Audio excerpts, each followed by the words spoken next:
agua es lo más principal. Desde aquí resulta bien lejos ir a Chela. Y hay veces en el pozo, hay veces se llevan de ahí abajo, creo que se llevan agua y hay veces llegamos, no hay ni agua vaciosa hasta que ese pozo de ahí también agua. ¿Y de dónde vas a traer? No se puede. Agua siempre es para todo. La agua es vida, como dicen.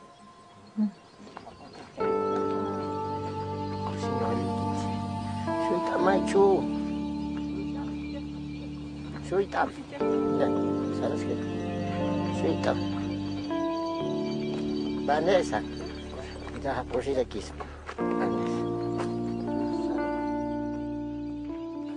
Incluso una muerte, no podíamos cómo salvar, ya no, porque dice que ya está contaminado y no se puede. Agua para lavarnos, para tener aguas para que no haya un contagioso, un contaminado, entonces para defenderse de la enfermedad. Vanessa is 8. Her brother died because, like a billion other people around the world, her family doesn't have access to safe water. Every day her parents have to walk a mile down the cliffs of El Alto to collect water from an unreliable well. Yet they can hear the sound of rushing water from their backyard.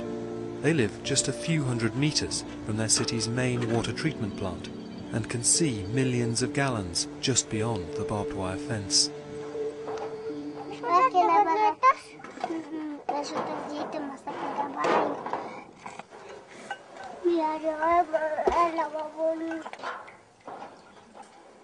Todos los seres vivos necesitan del agua para vivir. Sin agua morirían las plantas, los animales y las personas. Papi, mira esta agua, ¿por qué vivimos tan cerca y no tenemos agua nosotros? Podemos estar aquí en su puertita, pero no es, cuando uno no tiene plata, no le da fácil, porque somos bolivianos y no tenemos ni esa posibilidad para tener agua. Entonces, todos los que tienen plata no más. For Vanessa's father, Lino, it's simple economics. The mains pipe runs just a few meters from the family's home, but the connection fee charged by the French-controlled water company is as much as he earns in a year. But for Vanessa, it's about more than just money. No tengo amigos, porque no tengo agua y yo quiero jugar conmigo. Yo no tengo agua y nunca me baño.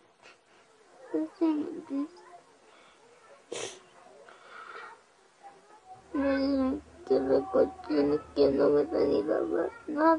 Me dicen que soy negro, por eso nadie quiere jugar conmigo. Y cuando quiero jugar con alguien, los chicos que me insultan no quieren que juegue.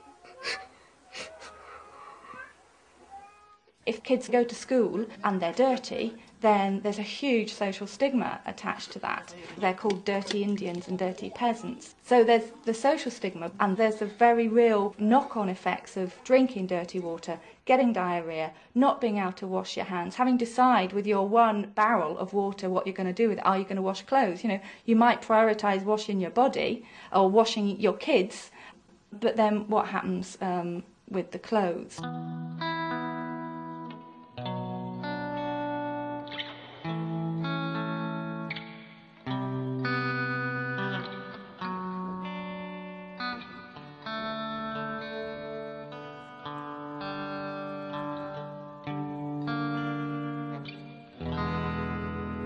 Y de allá arriba de la nieve está bien agua, ¿es agua? La nieve blanco es frío, ahícito, frío. Viendo entre los hielos igual va a hervirse o se va a destruir, ya no va. ¿Ya es montaña de mina?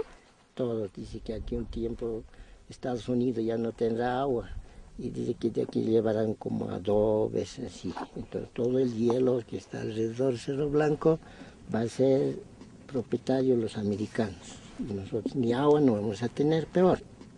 Con el tiempo ya no va a haber, ya no hay agua. Entonces si ustedes ya van a ser jóvenes, adultos, así como nosotros, Ya no va a haber, pero con el tiempo vamos a tomar aguas artificiales, creo.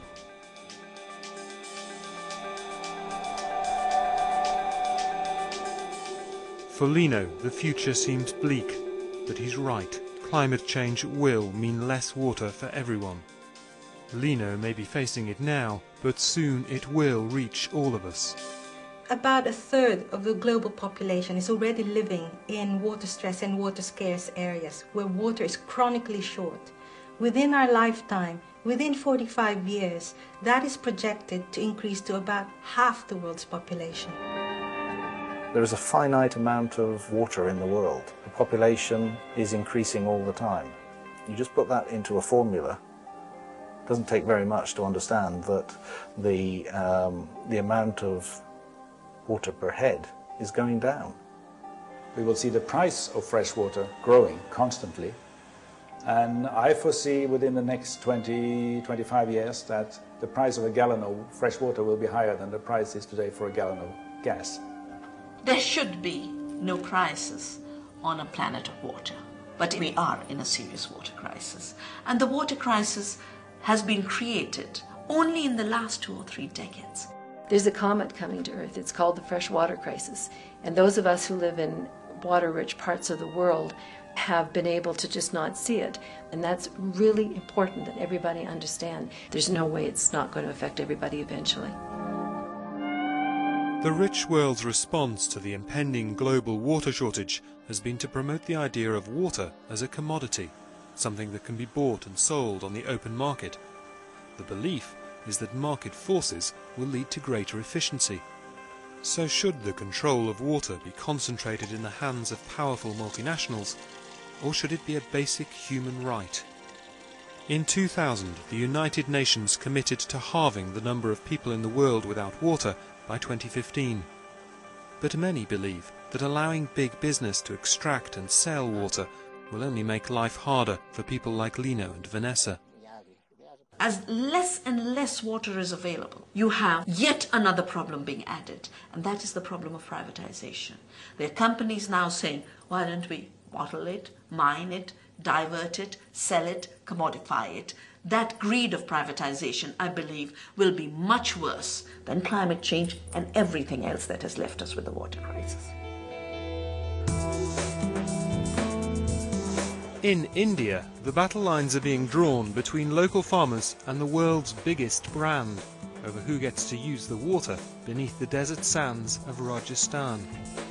How the battle unfolds could have a major impact on the future of the world's water.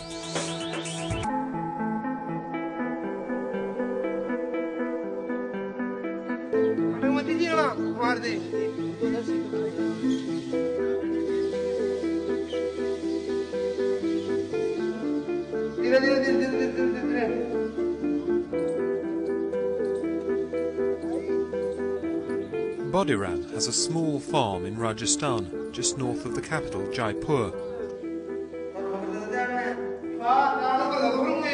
His family and his farm have always relied on just one source of water, their well. But since Coca-Cola built a factory nearby and started pumping water from beneath the desert sands to make soft drinks, that well has run dry every year. बिना पानी मैं मारू परिवार बच्चे वो नहीं जी पाएंगे मर जाएंगे एक दिन में या पूरा दिन के मायने 4-5 फुट बढ़ती जहाँ साल के 10 फुटे 12 फुटे 15 फुटे हर साल. So far, the well is 180 feet deep, but still there is no sign of water. These farmers say the water table started to drop dramatically about 5 years ago, just after Coca-Cola set up a factory here.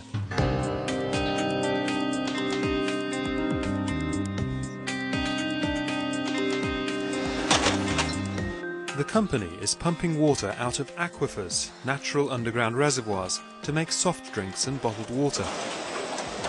But aquifers can extend for miles underground, and angry farmers claim that Coke is literally sucking the water from beneath their feet. Through mining the groundwater in your piece of land, you can drain 10 square miles, 20 square miles dry because the aquifer is connected, even though the land above might be divided by property rights. Unfortunately, Coke has situated its plant in areas which are already water stressed.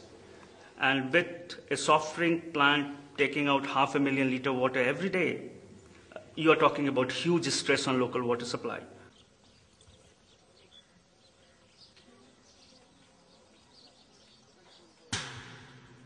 Mahadev is another local farmer barely clinging to the land he inherited from his father. The family used to have a small reservoir to tide them over outside the monsoon, but since 2001 the reservoir has been empty. जो भी हमारे पास 2 कुएं थे उनमें से एक खराब हो गया, एक में से ही अपने पूरे ही परिवार का सारा काम बस वहीं से चलाते हैं और एक ही कुआं सींचते हैं. Mahadev fears that soon he may no longer be able to feed his family. तो हमारे सामने एक पहाड़ और एक काफी परेशानी भारी समस्या आ गई इस वजह से कि यदि पीने का ही पानी नहीं है तो हमको तो यहाँ से छोड़ना ही पड़ेगा.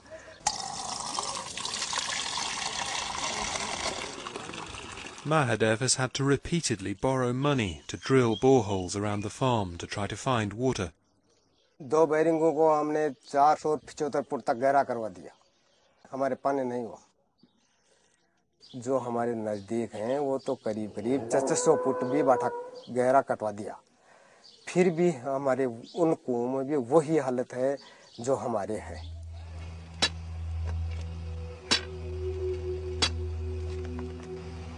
After 8 failed attempts, Mahadev now owes so much money that he has to break rocks at the local quarry to feed his family and repay his debts. क्योंकि हमारे पास और दूसरा धंधा भी नहीं है कि हम कहीं नौकरी वाले हों या और कहीं लग जाएं, जबकि छोटे बच्चे हैं तो उनको भी हमको पढ़ाना पड़ता है और उनको पढ़ाया.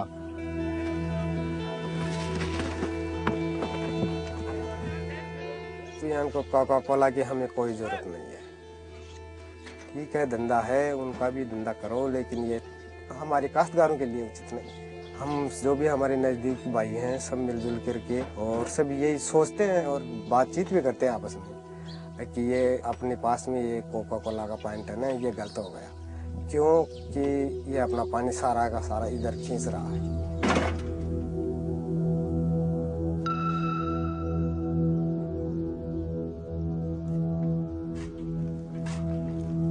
Coca-Cola have often been accused of exploiting water, especially in India, where their plant in Kerala was forced to shut down after violent protests from farmers. For every litre of soft drink the company makes, it has to extract 3 litres of water. But Coke claims it's highly responsible when it comes to water use. It even has a director of global water resources.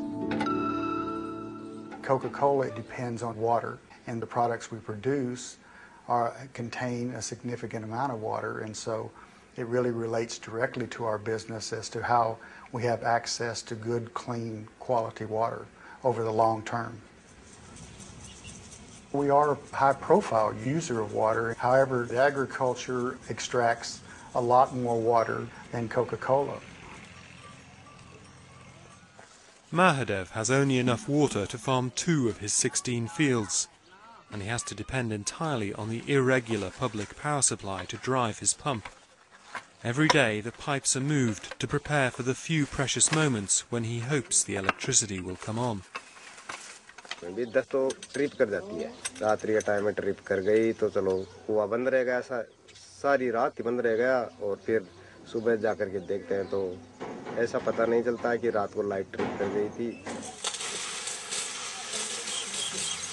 जैसे फैक्ट्रियों के अंदर तो बिजली Coca Cola की हो या किसी की भी हो, बिजली उनके अंदर 24 घंटे डाकती है. खेती करते हैं उनको तो हमने सरकार ने सिर्फ 5-6 घंटे ही बिजली देती है. While Mahadev only uses a tiny amount of water compared to Coke, agriculture in Rajasthan does use far more water than industry. But the water farmers extract goes straight back into the local water cycle, whereas the water Coke puts into bottles is loaded onto trucks and driven up to 200 miles away, leaving the local water cycle forever. there's a major imbalance in what the water is actually being used for. If you look on the one side, you have Coca-Cola wanting to make fizzy drinks for sale on the market to bring back profits to Coca-Cola. And on the other side, you have water as an essential part of a community's entire existence. Coke says that most of the water that doesn't end up bottled and sold is carefully cleaned before being recycled to sprinkle their lawns or discharged into a local stream. The same stream that takes wastewater from all the other local factories. Coke has also built a series of recharge shafts, deep tubes filled with coarse gravel in areas that flood during the monsoon. The idea is that when it does rain, instead of the water just evaporating or running out to sea, these shafts funnel the water down to the aquifer to refill it. Coke also wanted us to meet a local village leader they knew. He had a very clear message. तो गांव वाले Coca Cola के खिलाफ बिल्कुल नहीं है, न यहाँ का एक किसान कोका कोला की, न जो बाहरी तत्व आते हैं उनके साथ हैं। बाहरी तत्व आते हैं, स्टैंड पे लगाया माइक चालू हो जाते हैं, तो भीड़ तो यूँ ऑटोमेटिक, एक मदारी भी बंदर वाला खेल दिखाने आता है, वो बजाय तो भीड़ इकट्ठी हो जाती है, थोड़े बहुत 150 लोग इकट्ठे हो जाते हैं और कुछ नहीं है। किसान एक भी खिलाफ नहीं है Coca Cola. But some farmers at the village market didn't agree. जब कोका कोला आई थी उससे पहले हमारे 20 फीट के ऊपर पानी था, हम पीएससी सिंचाई करते थे और अब वो पानी 165 या 150 फीट के लगभग चला गया। कोका कोला की वजह से आस पड़ोस के 50 किलोमीटर के एरिया, 10 किलोमीटर का विशेष एरिया में पानी का जो लेवल है वो 165 फीट के ऊपर चला गया है। बंदी बढ़िया कोई तो सबसे बड़ी समस्या है इस कोका कोला को हटाने की।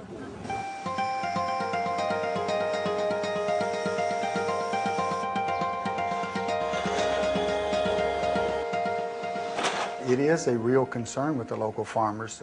However, the data that we have in the Caldera area indicates that our water use in that area has not significantly dropped these water tables.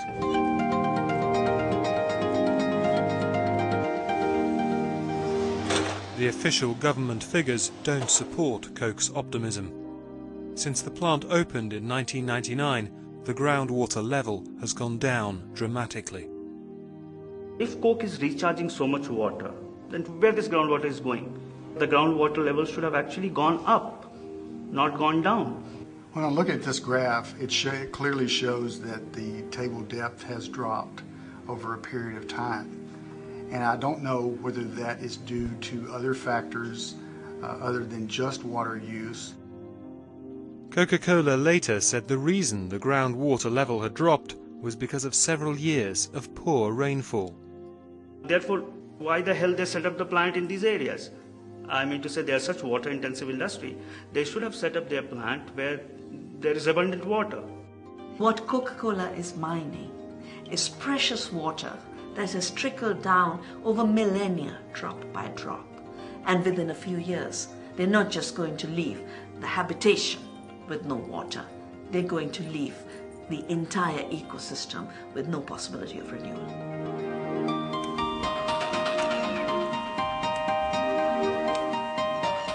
The hardships Indian farmers endure can seem very remote to those of us living in the water-rich British Isles.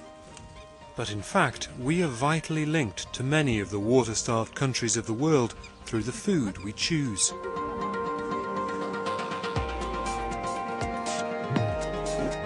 We in Britain are already actually part of the problem because we expect to have all of these fresh vegetables in our supermarkets all the way through the year. It takes 650 litres of water, 10 bathtubs, to grow just a single bowl of salad. And so what we're doing is exporting a water problem to those countries. We're exporting conflicts about water. We're exporting possible droughts. The problem is that we're not aware of the impact that our consumption habits here in Britain are having on those countries. Most of our salads now come from the desperately drought-stricken south of Spain, where rainfall last year was the lowest since records began. our year-round demand for tomatoes, cucumbers and lettuce means that water is being sucked from the earth here at an unsustainable rate.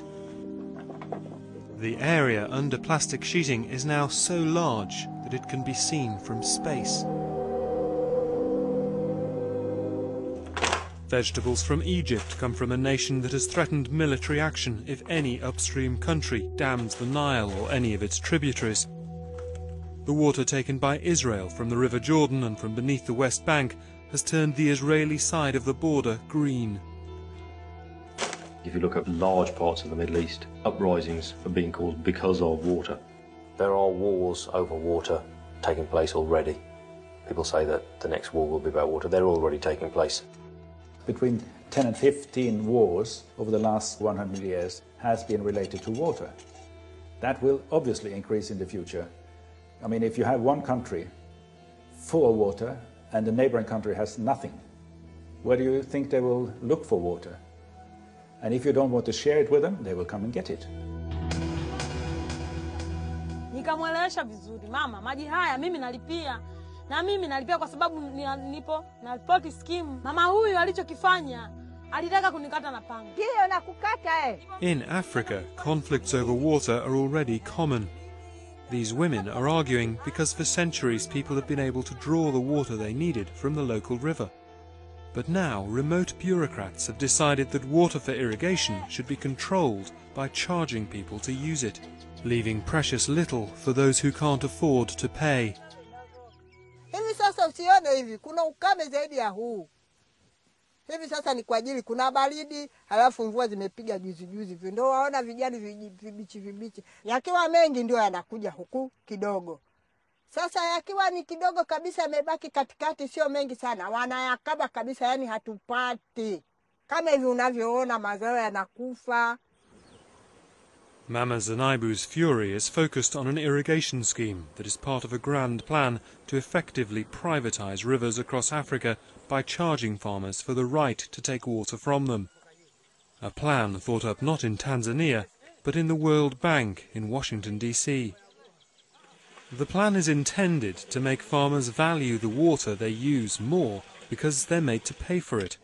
But in Tanzania, those farmers who can afford to join the scheme make a one-off payment each season, no matter how much water they use, so there's no reason to use less.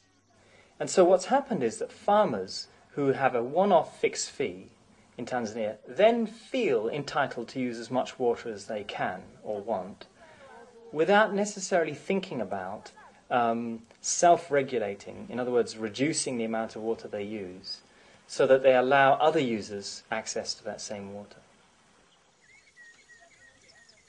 Kila kitu nchao wao. Sisi sasa ndio hivi unavyotuona. Hatuna mbele wala hatuna nyuma. Hatugombani kitu kingine, maji tu. Tukikutana shamba, kukatana mapanga, kukatana mapanga. Fungua hiyo bomba. Kama unataka maji ingia skimu. Nakwambia hapana. Ingia skimu upate maji. Sina hela ya kwenda skimu. Utanifanya nini? Unatambia pesa? Ndio, natambia pesa na natambia skimu. Basi mimi nasema hivi, natumia haki yangu. Hapana, haki. Usimsikilize huyo bwana. Msikilize. Hawa ndio wabaya, hawa wanatufanya tusipate maji. With 11 million lives in East Africa now threatened by drought, disputes over water can become violent. Utampiga mimi? Hapana. Nitakukong'ota kweli? But despite these problems, there are plans to roll out schemes like this across most of Africa. And the people pushing it are economists based in the World Bank.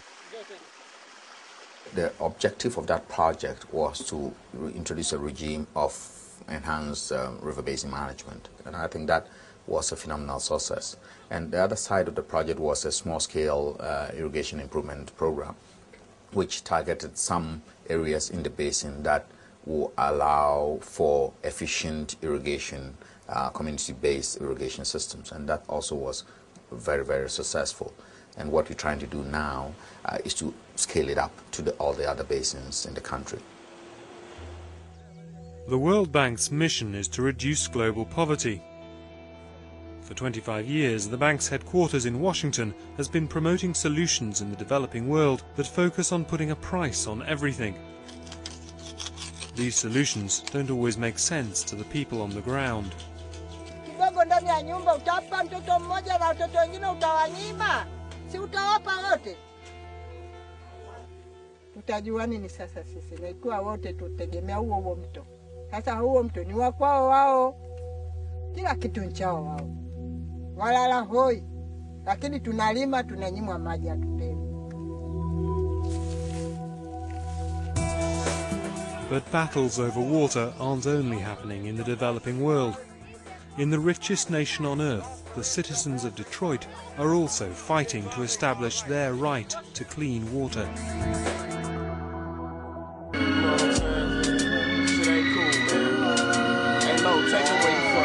Let me take you to a place where the sun don't shine, killers don't talk, little kids don't mind, men don't work, don't take care of babies. You bought my album, but bootleggers don't pay me. This is a place where don't nothing surprise me, the ghetto.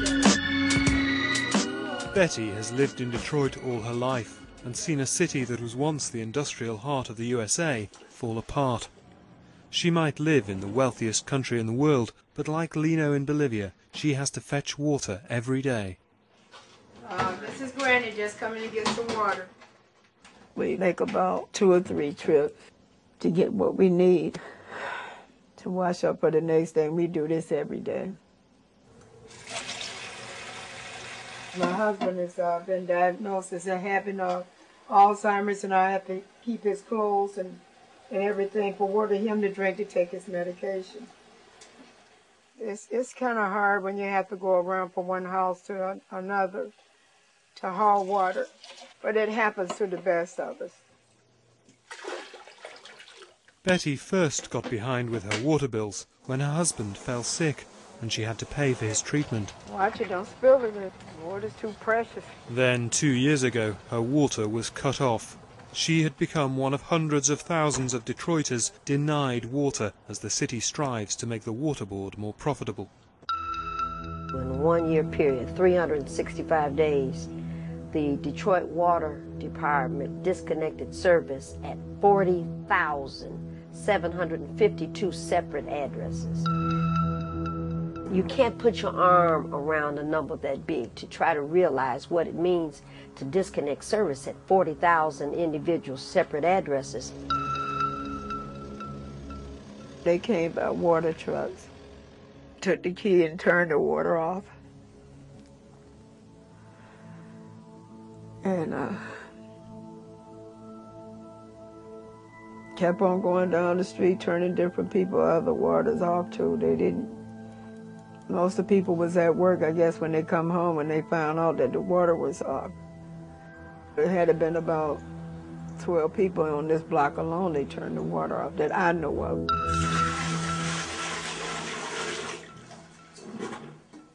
It is hell. I wouldn't wish this on anybody to try to live without water. I wouldn't care if you have gas and lights and what. It's a necessity to have water, because it's hard to wash your clothes, take a bath, washing dishes, cooking, brushing your teeth, or anything, whatever. I mean, water is a necessity for anybody.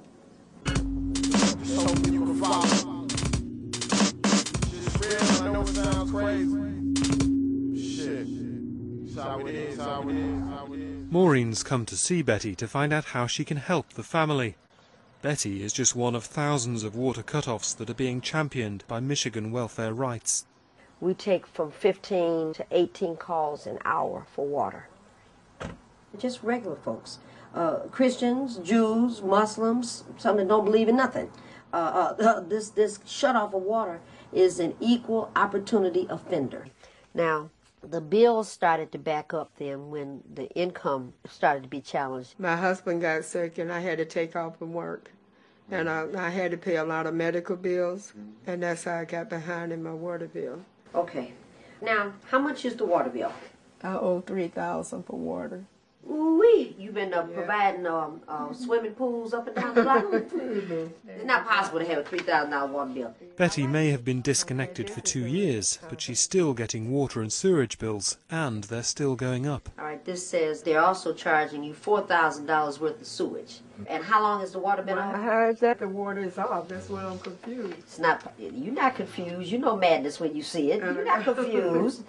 I think you owe the water department $800 and something. That's what I think, and that's what I'm gonna fight for. Now they may say no, they may say $900. I'm gonna say $7. I'm gonna go the other way. Okay. Now you gotta promise you're not gonna put no more water in nobody else's swimming pools up and down your block. Thank you. Thank you. I don't know where to hug you or kiss you. It's too much. There are too many cases. And now we have another example of a human being with a disabled husband who for 2 years has been living without water.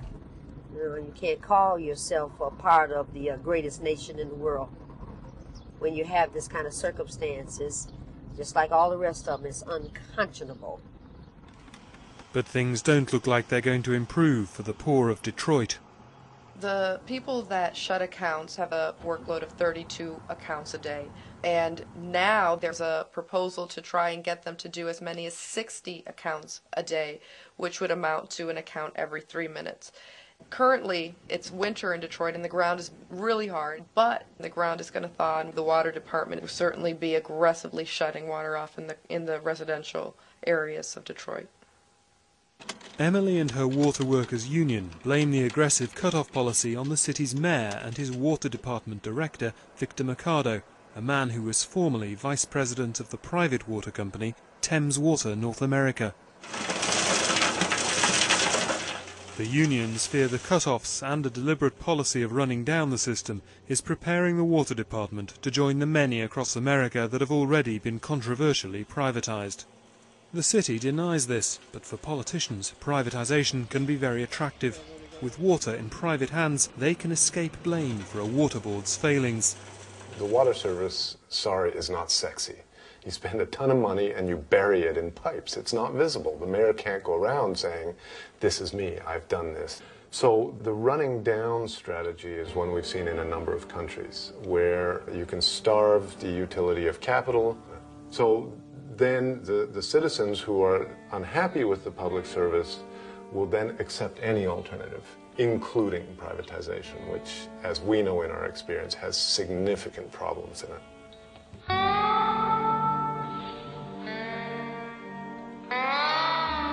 To understand those problems, we returned to Bolivia.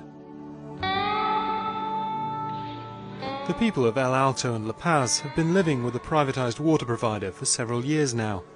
Aguas del Illimani is majority owned and controlled by one of the world's biggest water multinationals, the French company Suez.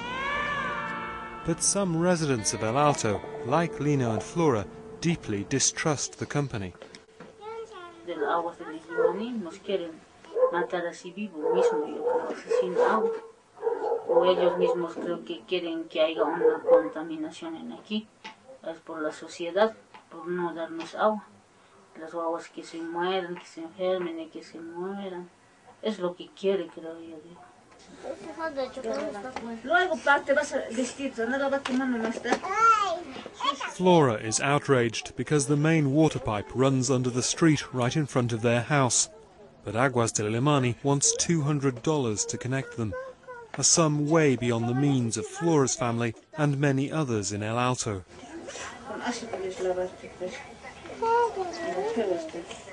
Por día ganamos 7 pesitos, hay veces 12 pesitos, 15 pesos, ¿no? ¿Cómo vamos a juntar? Apenas para comida no más.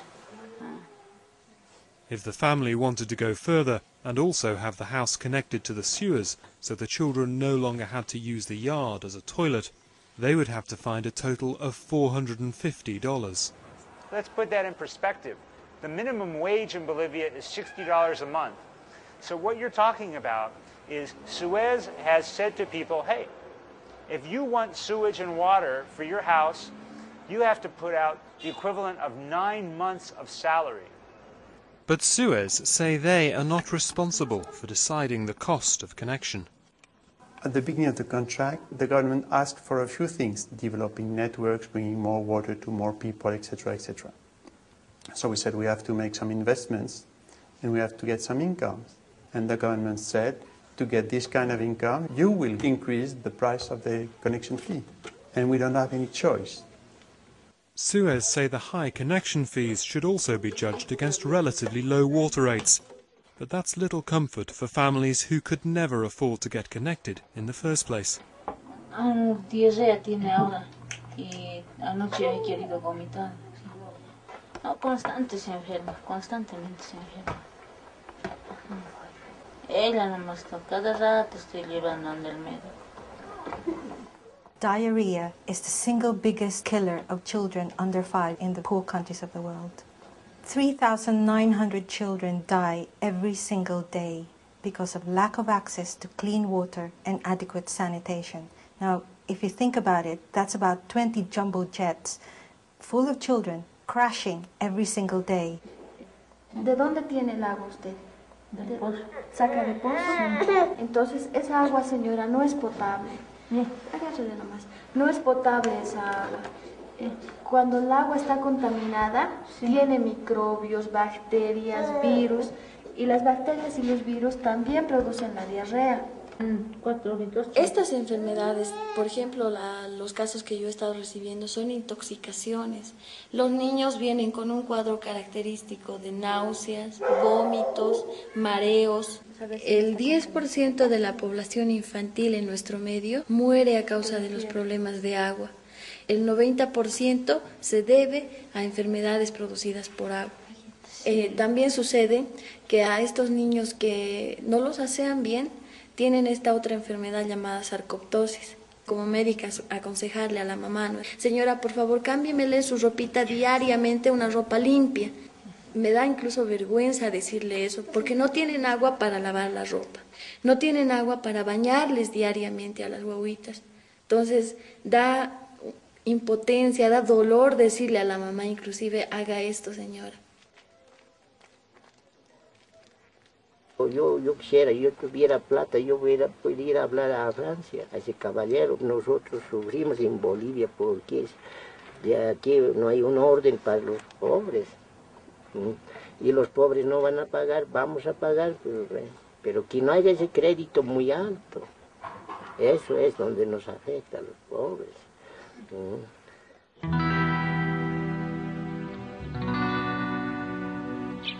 Suez say El Amani has done an excellent job in El Alto, and that they have connected people at almost 3 times the rate of the public water utility before them. When we arrived, about 60% of the population only in El Alto was having water service. Now we are in the served area with almost 100% of the population with water. But there's an important difference between having water service and actually having water. Independent research has revealed that around 200,000 people, a quarter of the population, are without mains water. It's consistent. It's consistent. Why? Because when we say that 100% of the people have access to the water, you have to take into account one very sad thing. There is no obligation for any people having his house along the pipe to get connected to the pipe. We cannot say, well, the pipe is there, you must get connected. It's impossible. So the area is covered, but some people are not connected, have chosen not to be connected. Suez likes to proclaim that in the area that they do serve, that 98% of the people have water. Well, 98% of the people don't have water. 98% of the people have a water tube running down their street, but that doesn't mean that they're actually connected to the water system. At Lino's house, a local councillor has come to see if he can help. ¿Y de dónde está esa agua? De ahora traemos de bosque, hay una entra avenida Apura Pura. Sí, sí, Apura Pura. Entra, entonces hay una curvita ahí abajito en el pozo. Ahorita no está haciendo, una vez que el dueño va a venir, se va a amurallar, ya no vamos a poder entrar en ese pozo de agua. Ya va a ser más abajo, ya cae el agua, en el bosque ya. Sí, pues es mucha plata, ¿no? O sea, vos no, ¿a qué te dedicas, digamos? Bueno, mira, yo me recojo huesito, está tapado, huesito, reciclo, no sé cómo es reciclo, plásticos. Ese es mi trabajo, ir en contenedor, mi acá. Cuando no hay agua, hasta mi familia está mal de salud, ya. No quiere que yo, no sufrí mucho. mis hijos.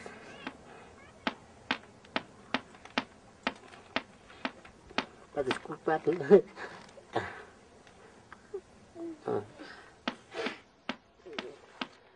As water privatization spreads around the world, more and more people like Lino feel they're the victims of multinational corporations.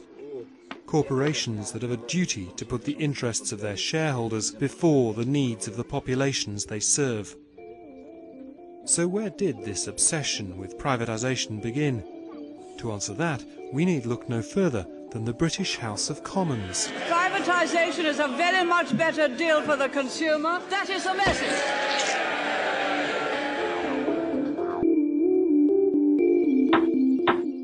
In 1987, after selling off the gas board, the phones, British Steel and the airports, Prime Minister Margaret Thatcher decided that public water should be next. As has been proved on many occasions, the privatised water supply is very much more efficient than a public organisation. Privatisation is a very much better deal for the consumer. That is the message. Margaret Thatcher and her friends in the World Bank, and then of course Ronald Reagan and everyone who subscribed to this theory of everything being for sale, decided that this was a great way to make money, and they saw that the world was running out of fresh water, and so they set out to commodify the world's water system in a very short time. The World Bank has since promoted water privatization in countries across Africa, Asia, South America and the former Soviet Union, all in the name of increasing the efficiency of public water services.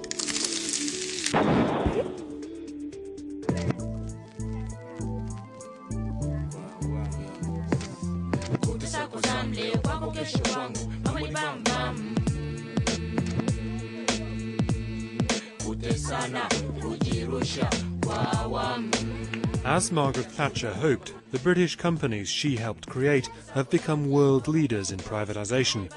One of them recently took control of the water supply in the capital of Tanzania, Dar es Salaam. The water table here is very high, so the cheapest way to get water is simply to dig a hole and line it with tyres. But with no proper sewerage system, the excrement of nearly 2 million people goes straight into the ground. So unless it's boiled, this water is potentially lethal. Safer water comes through the taps, but only the houses of the relatively rich are connected to the mains, so most people buy it by the bucket from water sellers. Their taps are strictly controlled and locked when the trader shuts up shop. Kuna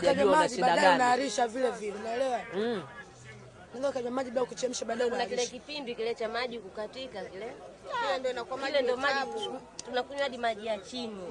Shida ya maji dumu 500 sasa hivi dumu 400. Na hapa kuchota maji unalipa shilingi ngapi? 20 sana 50. Kutoka ni mbali sana kuchota maji. Uzuri wapi? Kule ile barabara kule. Wengine tumetoka Mwananyamala. Sasa mama, dada ukitoka hapa kwa mfano ukibeba ndoo kichwani nyumbani unafika saa ngapi? Saa hizi saa 3. Saa hizi saa 5. Saa hizi saa 2 dakika 10. Saa 2 nafika saa 4. Saa 4. Masaa mawili. Siwezi kutembea. These women have to travel so far for water because otherwise they have to pay the water boys, who wheel 50-litre containers around the city. They might bring the water to your door, but the more people involved in the chain of delivery, the more expensive it becomes. Nakuja nachota maji yangu asubuhi saa 12, ninauza kila dumu moja 200. Nikimaliza nakuja tena, nachukua tena, nanunua dumu shilingi 30, napakia kwenye toroli langu dumu 10, naenda tena njiani nauza dumu moja 200. Basi biashara yake nzuri, mimi naenda mpaka tipo 12. Kuanzia saa 12 asubuhi. Nakutika maji tipo 12. Hata majembe kutokea, wakati fulani kugongana na mipini kuvunjika. Kilichobaki usiye kama kugonganisha tukomesha kipa. Na maana ya wanafiki walisema, mwaka huu hauishi bila wewe kuachia kazi. Lakini cha kushakaza paka sasa unatesa. Tena na Vanessa wewe. Mama maji. Unauzaje? Nauza dumu 200. Maji punguza bwana. Lete 100 mimi nachukua yote. 100 mama sauzi. Maji shida sana. Maji shida? Maji shida afu watu mbali sana. Basi punguza bwana. Basi wewe 150. 150 hailipi. Basi wewe unanunua kwa shilingi 20. Nilikataa hela lakini hailipi. Eh? Ngapi unataka? 200 basi itabidi nichukue tu ndumu 3. 3. Eh. Sawa. Maanake gali mno. Sawa. Sawa. Sawa. Haya. With water supplies this chaotic, the World Bank and the government decided to partially privatize water in Dar es Salaam. Because of years of socialist orientation and inefficiency in general, the government felt that bringing in private sector would be useful. So the experiment was to start with Dar es Salaam, and if it works, maybe extend it to other cities in the country. The government and the World Bank guessed privatization might prove unpopular, but they had a wealthy ally. Although water privatization was opposed by Labour during Mrs Thatcher's time, the Blair government has spent hundreds of millions of pounds through the foreign aid budget, helping privatization in many forms in the developing world. In Tanzania, the UK government funded this pop song selling the idea of privatization to the people.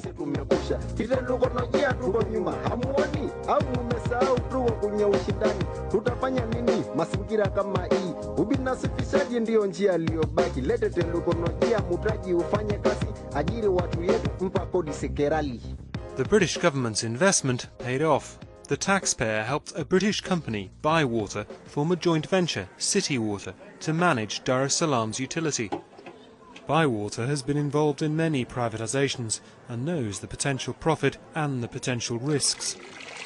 In 1999, the chairman, Adrian White, advised other companies to try to tilt the playing field in their favour before getting involved.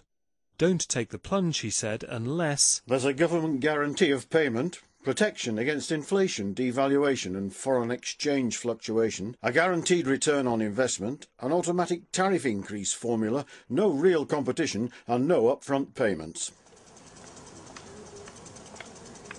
7 years on, Bywater says it's reviewed this position. It now runs businesses around the world and has described itself as the perfect water company. So customers like Christina hoped things would soon improve. She works in one of Dar's top hotels, where guests never run short of water. But when she went home, she found her taps were working less and less often. Before City Water, we were getting water 3 full days per week. Lakini City Water walipokuja, maji yakawa yamepungua sana. Na badala yake yanatoka usiku. Na walipunguza hata ile siku 3 ikawa ni mara 2 au saa ingine tusipate kabisa hata hiyo usiku huu. I'm angry, but what can I do? Christina and her husband have 4 children, all still at school, and now a baby grandchild. So it was a shock that as the taps went dry, the bills went up. Na bili ambayo tulikuwa tunalipa ilikuwa ni shilingi 15,000. Lakini City Water walipokuja walipandisha bei ya bili ikawa 25,000. Na hata hivi walipunguza maji. 25,000 ni robo ya mshahara wangu. Lakini nikilipia 25,000 maji nitakuwa bado nimekuwa na kasoro ya hela, yani nitakuwa sina balance ya aina yoyote. Nilichagua afadhali nichote maji kwa jirani, lakini niwalipie watoto wangu. Kwa sababu 25,000 kama nitaweka 25,000 kwa miezi 6, tayari nimeshalipa ada ya mtoto wangu moja. When City Water came round to cut off Christina, they not only disconnected her water at the stopcock, they also confiscated her taps and filled her pipes with concrete to make sure she didn't illegally reconnect her supply. But the billing department was not quite so efficient. Months after being cut off, like Betty in Detroit, she is still being sent bills for water she could never have used. Even if I don't have water, they charge me. That's why every month they come here. They charge me. Bywater accepts there were price increases, but says these were set out in their contract with the government, and that while some people may have received less water, others saw marked improvements in supply. I'm sure there's a varied picture I'm sure you can find people also who said we've had water for the first time for 20 years. I've been to Dar es Salaam, and it's not comfortable when you see people who don't have access to water, who have to buy it off the street vendors and pay 10 times more than we would be charging them, that type of thing. What I can say, though, is that people did generally, all I can go on is the basic numbers and quantities and qualities and the independent checks that were undertaken to say that somebody somewhere was getting more water.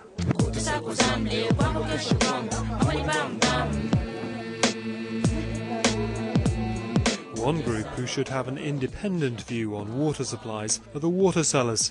So how did City Water affect their business? Kipindi kile enzi ya City Water biashara ilikuwa ni nzuri kwa kuwa watu walikuwa ni wengi na eneo kubwa lilikuwa halipati maji. Kwa hiyo biashara kipande chetu ikawa nzuri. Lakini uzuri wa biashara kwa kuwa watu wamekosa na ni usumbufu kwetu kwa kuwa watu ni wengi mno na hatuwezi kuwahudumia.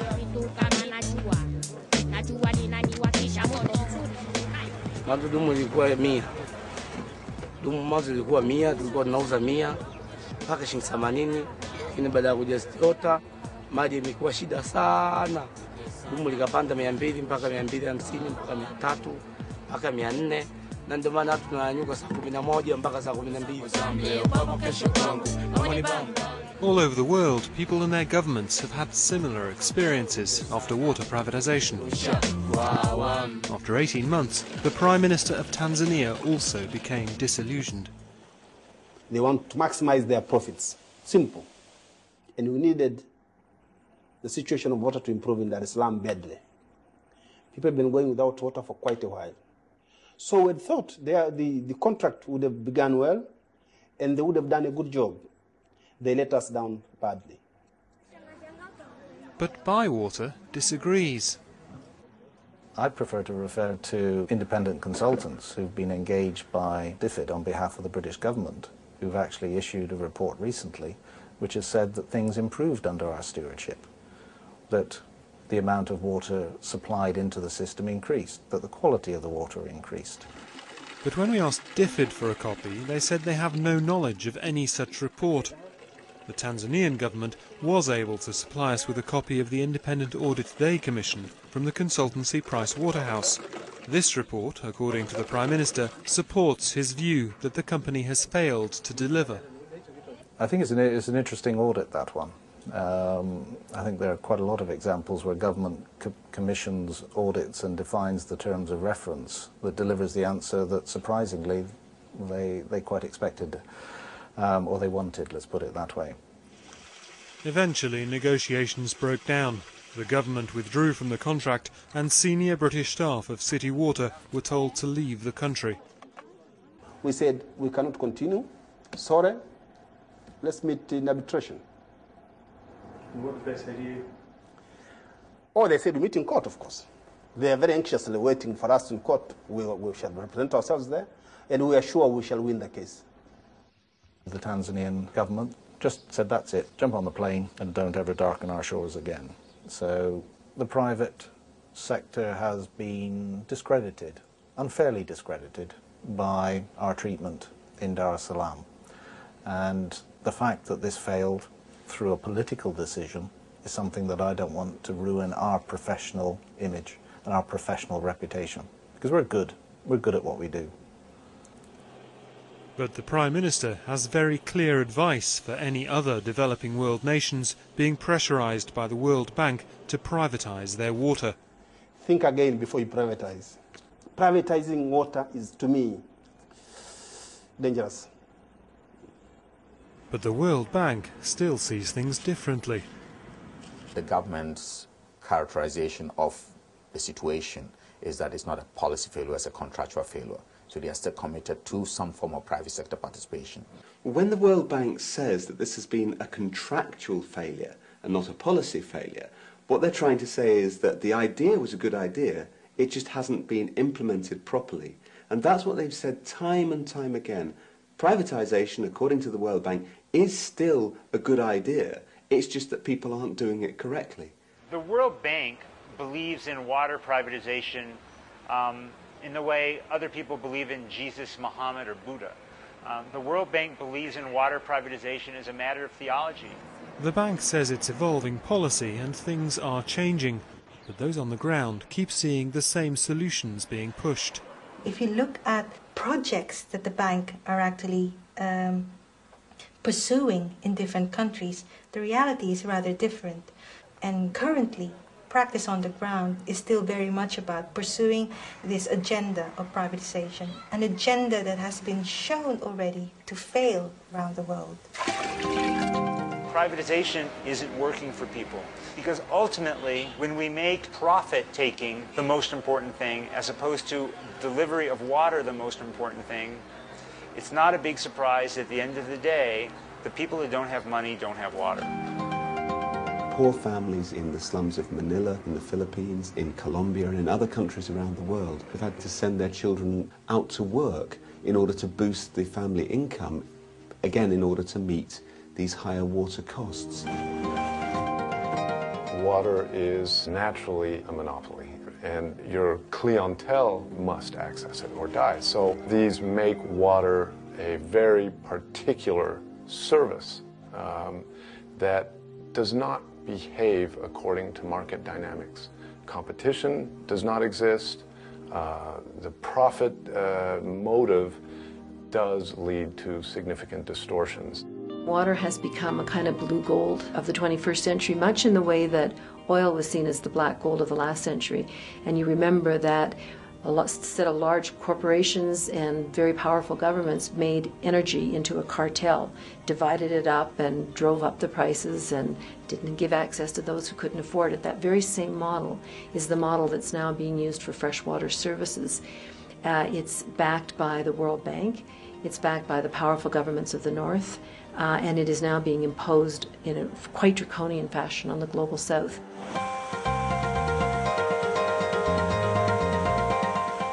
Not everybody thinks that making water a commodity is a bad idea. In Oslo, this bag has been filled with over a ton of water and is about to be dropped 20 meters to test its strength. Bags like this, but as large as a football field, are already being used to trade huge quantities of water.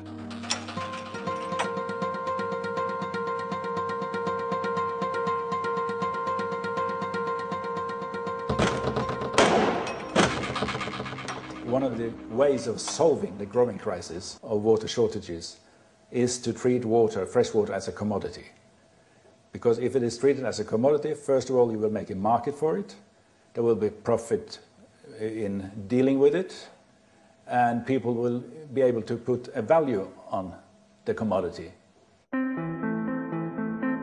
A trade in water already exists in England, with water companies in wetter areas selling to those with a drought.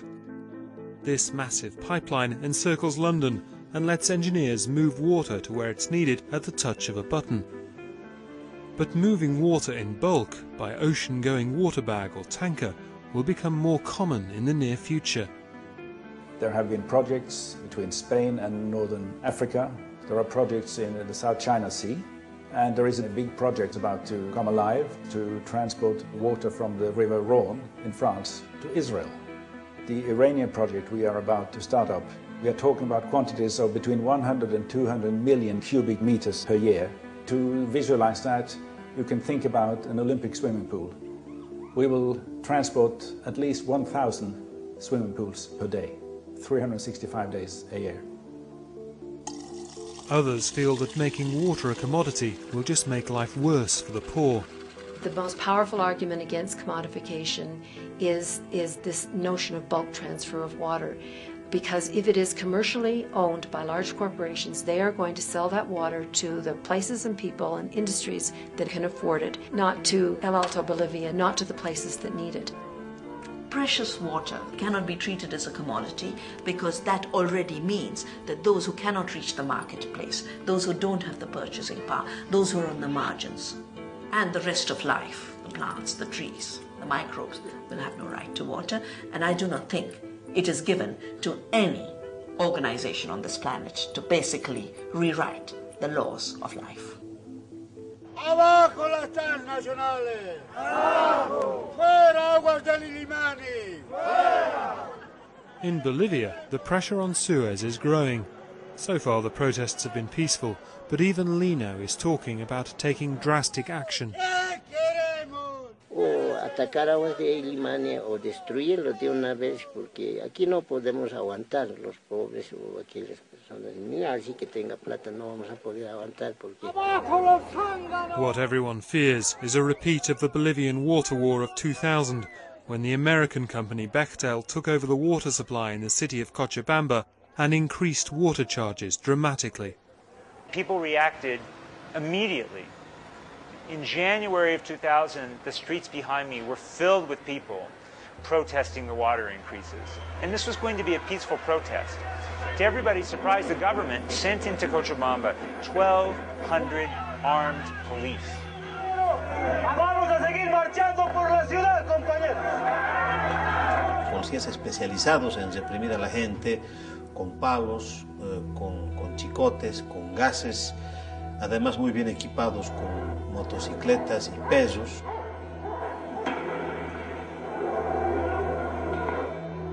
All the people went into the streets, and it was even worse and more violent because they were really angry. The government declared a state of martial law. You couldn't be on the street at night. They were going around to people's homes in the middle of the night and arresting them. That's what was going on here, all in the name of keeping this foreign corporation happy and keeping their contract intact. But the arrest of Oscar Oliveira and the other leaders of the protest just inflamed the public, and thousands more joined the demonstrators. Then the police started to use live ammunition. Hubieron más de 30 heridos de bala, unos 8 jóvenes que quedaron lesionados de por vida, perdieron sus ojos, se fracturaron sus brazos por las balas y hubieron centenares de heridos por gases y balines. A 17-year-old boy, Victor Hugo Daza, was shot and killed. It became very clear that there was no way that Bechtel could stay in the city, and finally the leaders of Bechtel fled. Soon afterwards, the president was forced to resign, and now history is repeating itself. After more mass protests over privatization, another government has collapsed, and the country has elected South America's first ever indigenous premier. He has appointed the leader of the protests in El Alto as the new water minister, so things don't look good for Suez. For the moment, the company is still in charge, and Lino is still unable to pay the connection fee. But he has heard that the local authorities are now encouraging people to connect illegally. Suman 208,000 habitantes que están condenados a no tener agua, hermano. A la muerte también. Ya, están condenados. Si no hay agua, pues estamos, digamos, condenados a morir, ¿no ve? Hay una resolución que los presidentes de la ciudad del Alto, todos los presidentes, han emitido donde indican la desobediencia civil. Trataremos de colaborarte con la desobediencia civil, de conectar, digamos, de manera directa, cosa que cuando, digamos, Aguas de Limán se vaya, pues ustedes puedan regularizar. Del consumo vamos a pagar, ¿ya?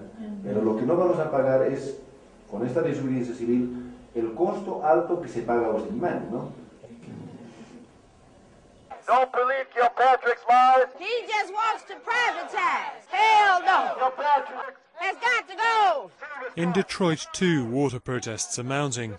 Maureen and Emily are marching on the house of Mayor Kilpatrick, demonstrating against the aggressive program of cut-offs.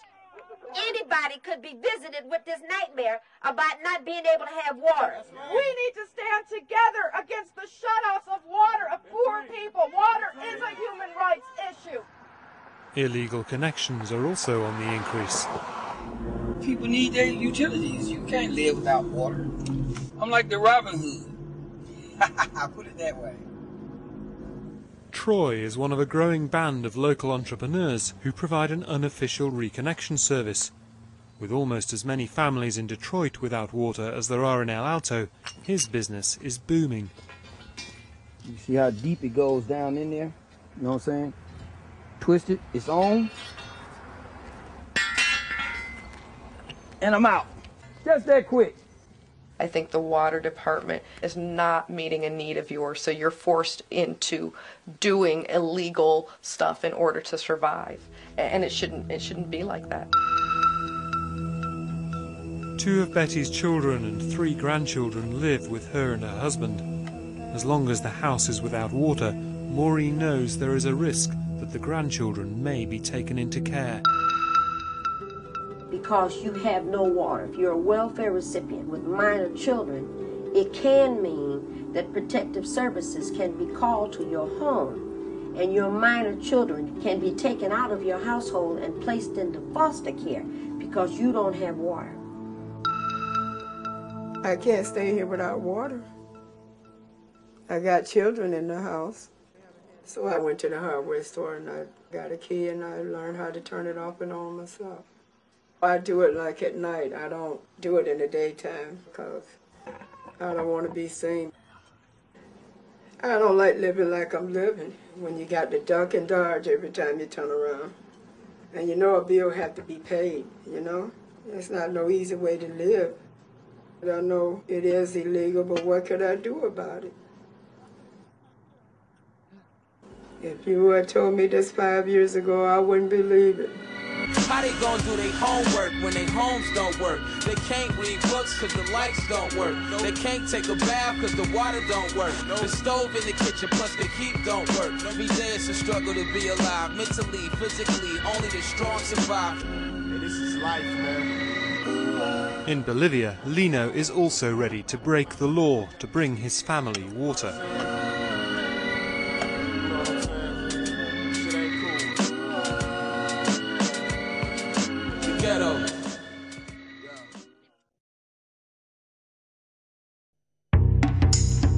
Research shows if you swap your indulgent snacks for a Special K bar and have Special K for breakfast, you could lose up to an inch from your waist, bust and hips.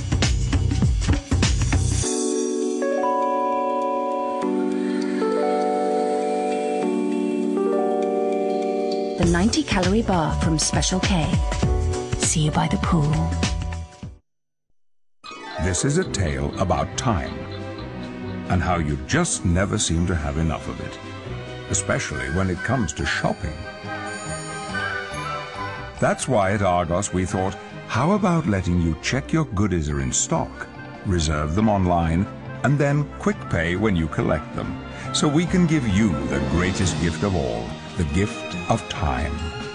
And the moral of the story is, don't shop for it, Argos it. To me, life is about loyalty. But you either want to play football or you want to sit in the stand watching. For me, you play. Channel 4 brings you a gripping and powerful insight into the modern world of football. Are you taking blows? What's a blow? Ray Winston stars in All in the Game next Thursday at 9 on 4.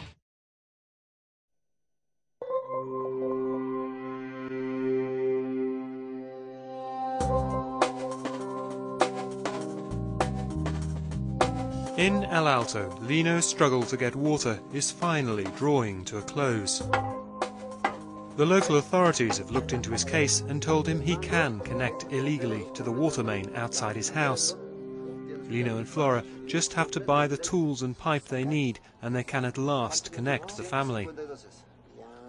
Lino is still afraid that he will be caught by Aguas del Illimani, but the support of the local authorities has given him courage. Aguas del Illimani no es, nos hace prisionero, pero ya tiene que ser todo en Figove más o menos unas carpetas de esta altura, unos 6, 8. Entonces, esas personas tendrán que ir toditos, 200,000 personas. Entonces nos unimos y que Aguas del Illimani que aliste las celdas, si hay, ¿no? Entonces creo que no va a ser esto. To minimize the chances of being discovered by the company, Lino is hoping to get the whole job done in the course of a single night. He's persuaded some of his friends to help him dig, but with temperatures dropping well below freezing, they need plenty of home-brewed liquor, coca leaves and cigarettes to keep out the bitter chill.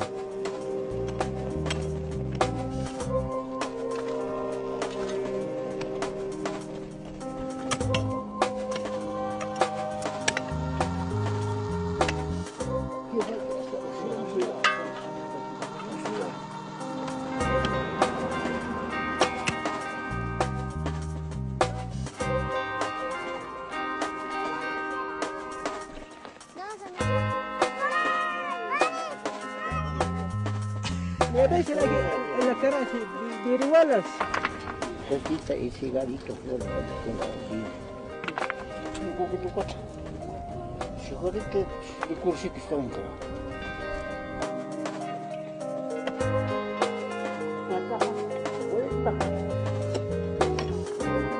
Eso.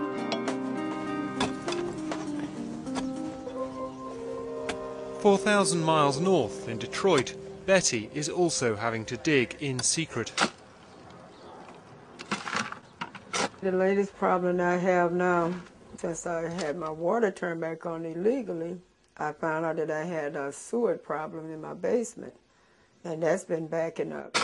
We dig it out ourselves because we don't have the money to have the guy to do it for us, because he's asking for $400, and that's $400 that we don't have. Pull it up. They're trying to find the main drain pipe, which we don't know too much about, but they do say it's black. Life is a bitch when you're trying to make ends meet. Because of the blockage, the basement is filling with raw sewage. Oh, God.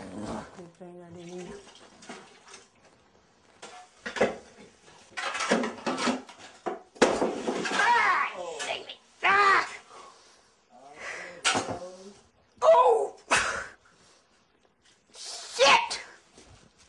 Oh! That's for real. Shit! Look at the wall. You know you got here.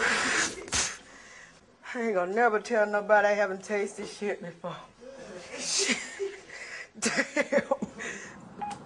Detroit NFI. And there's further bad news from Maureen, who's been trying to negotiate with the water board for the last 6 months. So are you someplace where I can call you back? It's been a long battle, and we're not finished yet. After multiple telephone calls to the water department, letters of inquiry, requests for hearings, we found that the water bill is $8,000. Sometime I get depressed, and they know. There was one time that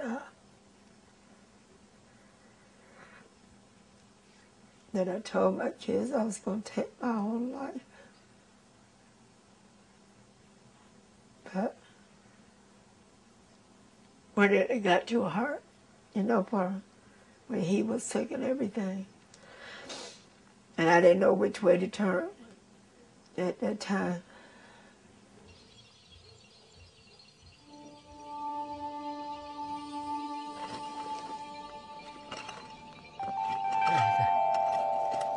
After 12 hours of digging, Lino has found the main water line.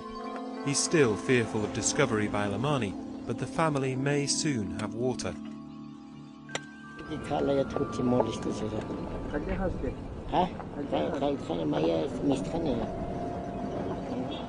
6 years after the nations of the world committed to halving the number of people without water, there is no chance that target will be met. Unless governments are prepared to commit the resources to ensure water is a human right rather than just a tradable commodity, there will be more and more families like Lino's in the poor south and like Betty's in the rich north. Agua fuerte que empuja. Ahora, para limpiar esa cosa tiene que estar soportando. Water is an emotive issue. It's about rights. It's about my health. It's very, very political. The time for making decisions on water is now. In some parts of America, people are using 800 litres per person per day, which is totally unsustainable.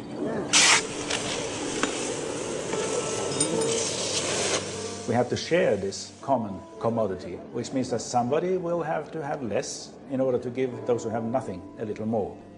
And this will, of course, cause a lot of political turmoil, especially in the countries where they have been used to swim in drinking water, literally. Every citizen in the planet, the rich world, the poor world, needs to now turn into a water conserver. Every day, everything they do has to be with the consciousness that they have to be either part of the solution of the water crisis or they will be part of the problem. Agua para todos.